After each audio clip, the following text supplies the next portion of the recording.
Bonjour et bienvenue dans cette vidéo dans laquelle nous verrons 5 exemples de revenus passifs. Burn-out, bore-out, arrêt maladie fréquent, tels sont les mots qui touchent de plus en plus de salariés au travail de nos jours. Certaines personnes acceptent leur situation et vivent ainsi tout au long de leur carrière professionnelle ou se rendent compte, un peu tard, qu'elles n'ont été qu'un pion, travaillant pour une entreprise afin de permettre à d'autres de réaliser leurs rêves. Pour éviter d'avoir ce sentiment, il est essentiel de se constituer des sources de revenus différentes de celles qu'offre le salariat.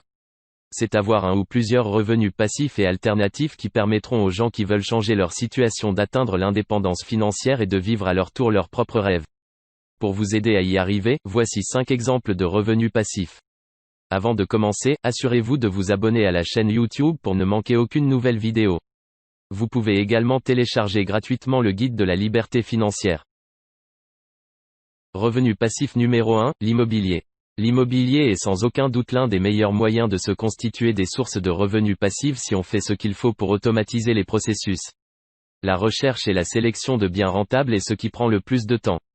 Vous ne pourrez malheureusement pas y échapper, à moins de déléguer cette tâche à un chasseur immobilier qui vous facturera le service. Pour être rentable, un bien immobilier mis en location doit vous rapporter plus que ce que vous payez comme mensualité de crédit et des charges. Autrement dit, les loyers perçus de l'exploitation de votre bien doivent couvrir l'ensemble de vos charges et que vous puissiez même disposer d'une trésorerie positive, aussi appelée cash flow positif. De cette façon vous augmentez vos revenus et vous ne grignotez pas votre capacité d'endettement. Pour faire de l'immobilier une source de revenus passifs, vous devez déléguer au maximum. Confier la gestion à une personne de confiance ou alors à une agence. Certes, cela a un coût d'environ 7% des loyers pour de la gestion classique et 10% pour de la gestion avec une garantie loyers impayés, mais le temps que vous vous dégagez est bien plus important. Vous pouvez également confier la recherche de biens immobiliers à des chasseurs immobiliers, qui, moyennant rémunération, rechercheront pour vous des biens rentables qui correspondent à vos critères. C'est seulement en déléguant au maximum que vous pourrez profiter de revenus passifs avec l'immobilier. L'effet est double, puisqu'en plus des revenus mensuels que vous créez, vous vous constituez un patrimoine, revendable avec éventuellement des plus-values, et qui se paye tout seul avec le temps. En réalité, ce sont vos locataires qui remboursent votre crédit avec le loyer qu'ils vous payent. Revenu passif numéro 2. L'affiliation. Qu'est-ce que l'affiliation ? L'affiliation est le fait d'apporter des clients à un vendeur. Vous êtes en quelque sorte un apporteur d'affaires. Si le vendeur réalise des ventes via les clients que vous lui avez apportés, vous touchez une commission. Aujourd'hui, la quasi-totalité des produits et services en vente sur Internet font partie d'un programme d'affiliation. En général, les commissions sont autour de 5% pour les produits physiques comme sur Amazon et jusqu'à 70% pour certains produits numériques comme des formations par exemple. La meilleure affiliation possible se trouve sur les produits ou services dont le paiement se fait par abonnement car ils sont récurrents. Vous pouvez vous inscrire sur des plateformes en ligne comme un TPE en France ou d'autres comme CJ Affiliate ou Clickbank par exemple pour commencer à gagner des revenus grâce à l'affiliation, soit en apportant des clients, soit en proposant vos produits, et en laissant d'autres personnes vous apporter des clients. L'affiliation active. L'affiliation active est lorsque vous apportez des clients à un vendeur. Dans ce cas, vos revenus ne seront pas passifs car il vous faudra dénicher de nouveaux clients et les rediriger vers les produits ou services du vendeur.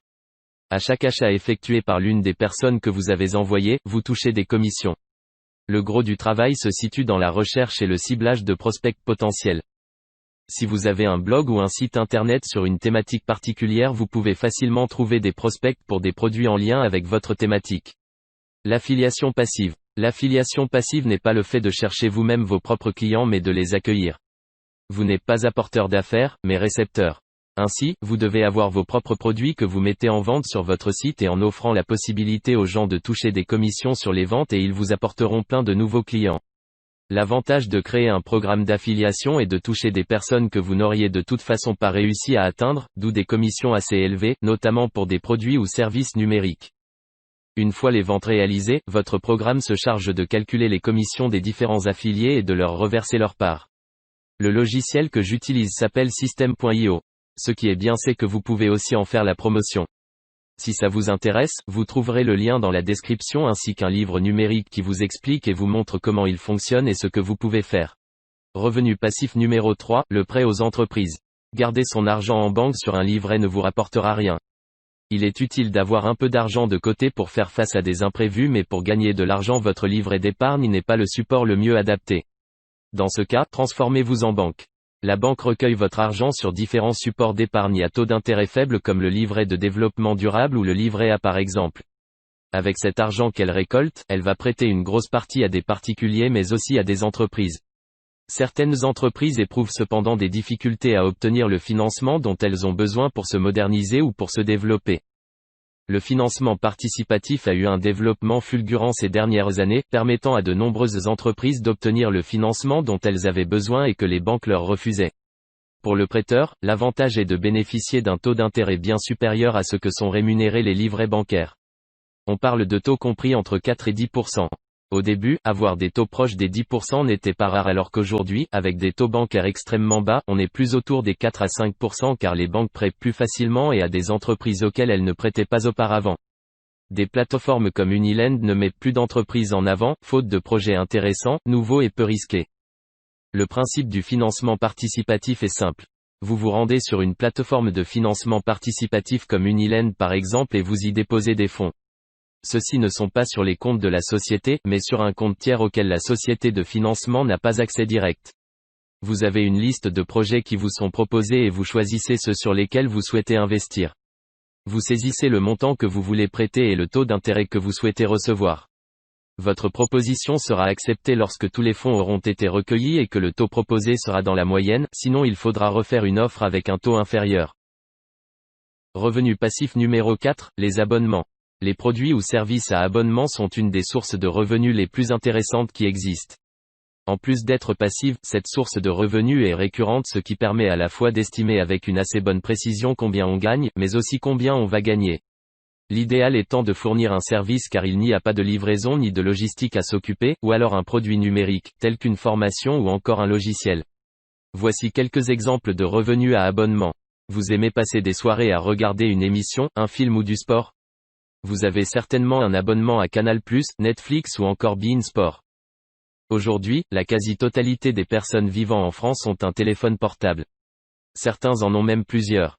Votre forfait est une source de revenus à abonnement pour votre opérateur. Idem pour votre box internet. L'électricité que vous payez chez vous est aussi une source de revenus à abonnement. Vous payez à la fois un abonnement pour accéder aux services mais également votre consommation en électricité. Vous avez des compétences en informatique et plus précisément en programmation ? Créez un logiciel qui permet de répondre à un besoin et vendez-le. Une fois créé, ce logiciel vous rapportera des revenus récurrents via la licence d'exploitation ou son abonnement et il ne vous restera plus qu'à faire des mises à jour. Revenu passif numéro 5, les formations en ligne et les livres numériques. L'ère du numérique est arrivée. Aujourd'hui, bien plus qu'il y a encore quelques années, la vente de produits d'information a le vent en poupe. L'avantage pour le client est qu'il peut avoir accès au contenu d'où qu'il soit. Il peut ainsi suivre une formation qu'il soit dans son canapé ou alors sur la plage par exemple. Plus besoin pour lui de se déplacer dans un institut ou de suivre des cours du soir. Pour le formateur, l'avantage principal est qu'il ne doit faire sa formation ou son produit d'information qu'une seule fois et éventuellement faire des mises à jour. Ensuite la seule chose à faire est de proposer son produit d'information en ligne et de le vendre. Il n'aura même pas besoin de tenir une boutique physique ni même d'être présent. Dans quelle thématique se lancer ? Il existe de nombreuses thématiques sur lesquelles créer des formations ou des produits d'information qui deviendront des revenus passifs. Ce qu'il faut savoir c'est que chacun de nous a des connaissances que d'autres personnes aimeraient avoir. Par exemple, vous aimez tout ce qui touche aux voitures, lancez des produits d'information sur comment changer une roue de voiture, comment changer un phare, etc. Vous aimez la cuisine, créez des recettes et vendez-les. Votre passion est le jeu de fléchettes, créez des vidéos montrant comment atteindre régulièrement la zone du milieu. Vous êtes plutôt fitness ou amincissement, montrez aux gens comment perdre du poids en quelques semaines ou encore comment sculpter harmonieusement votre corps. Quel type de produit créer ? Il en existe différentes formes et cela dépend à la fois de la faisabilité mais également des préférences de vos clients. Vous trouverez par exemple des vidéos, des livres numériques, des podcasts, qui sont des fichiers audio qui expliquent comment venir à bout d'un problème. Dans l'idéal, il est préférable de disposer de chacun de ces supports pour que les personnes choisissent elles-mêmes ce qu'elles préfèrent consommer comme contenu. À la base, aucun revenu n'est passif.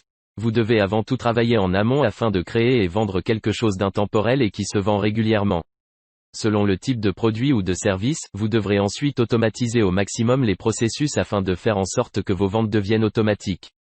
Pour d'autres produits ou services, vous ne devrez travailler qu'au début et récolter ensuite indéfiniment le fruit de votre travail. Les revenus passifs, c'est aussi la liberté de faire ce que vous voulez de votre vie. Merci d'avoir suivi cette vidéo jusqu'à la fin. N'hésitez pas à cliquer sur le lien dans la description et télécharger le guide de la liberté financière. À bientôt.